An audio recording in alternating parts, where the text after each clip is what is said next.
Hello everyone, good morning. Today's video, I'm going to show you my chocos nga ang uban nga mga some of the chocos are already frozen. So I don't think so if they survive for this cold. So the small one, the baby one, it's already dying. I mean, nangapos. So, I have to show you. A lot of baby nga kanang murag wala na sila, dili na sila makalakos. Kay tungod sa katog. Now it's cold, very cold today here. Okay, so that one, I don't think so.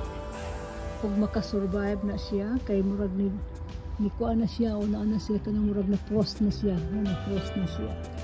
So some of them are still big. Kana siya, I think masurvive pa ni siya. Kaya murag dagko naman ni sila. So, there's more here hiding na. Kana siya, so, tingnan ay kuan din sila. The snail. They count the snail in there. Yes. They're eating the snail. And that one there, there's a little baby there, and that one is a little baby there. I don't think so if they survive now.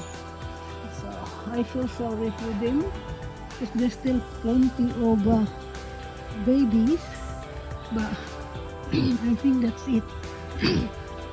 So I still have some few big one here. I'll show you the big one here. See, there, it's a big one there. I think I really need to get that. I pick that now because it's already big. So this one is big. One. And this another one here. Okay. There is a lot of babies, but I don't think so if they survive. See, you see that? There's not the snail already. They climb up. The snail climb up to the chocos. So they're starting eating on it. That's not very nice. It's already like damaged in the bottom. So it's better to harvest this one now before they frost. See, there's a lot of snails. See, terrible. The snail coming. Oh, Jesus. I'm so scared. I thought that one. I thought that's the caterpillar. Okay. Oh my God. See, a snail eating with my chocos. So, that's not careful. Before I put it in the fridge, I have to wash them. There's too much snail there. Oh my gosh.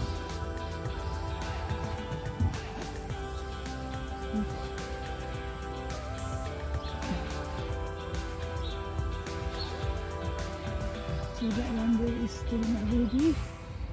I have to check if there's no snail on it. Hey, get out. Hopefully there's no. Okay. At the moment, no snail. So yeah, that's my thing, and I think this is the last one. Maybe, I don't know, because this other things, if I don't know if they survive. So anyway, we just wait for next day or next week for this one. If I still can harvest that one. If ang snail will hook them sa snail. The snail won't eat them. Because they are trying to eat.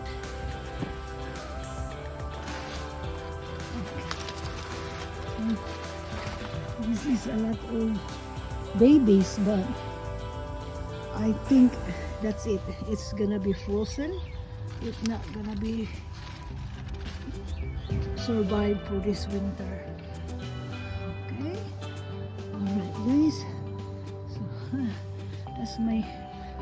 This one is very healthy. That's the potatoes. Very healthy. Big leaves. Yeah. Yeah, I have how many chocos I have? Five. 5 chocos today. I still have some few there left, but it's a small one. It's not ready yet.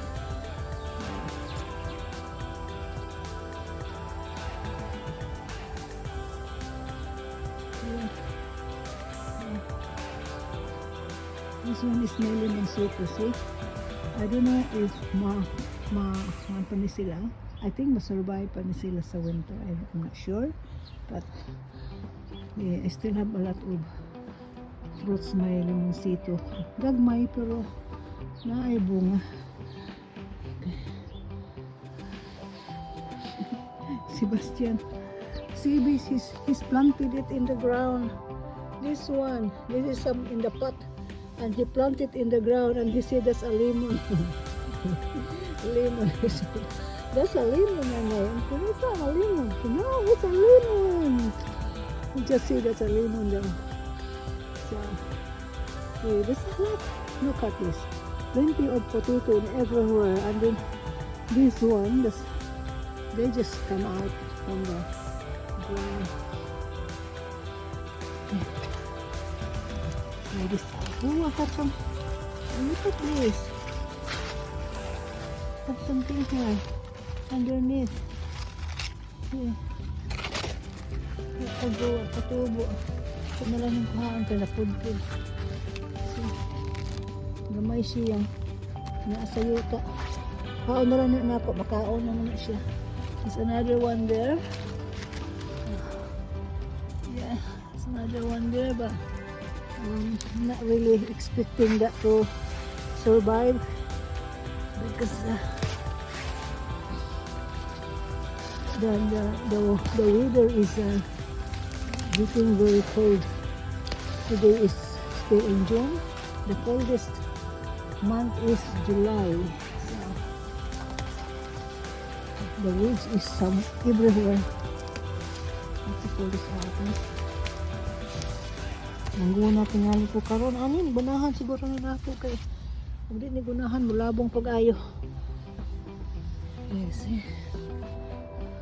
So mo ni akong chocos guys na nabali ang iyahang kung ano yung balay-balay. So din ako siyang gibuhatan og laing balay diri. Hopefully mo climb up na siya diha. Mo climb na diha ang vine sa think start na siya ang climb. So yeah, hopefully by next after the winter, hopefully it come back. The chocos will get some more chocos after the winter. So guys, bye bye everyone. God bless.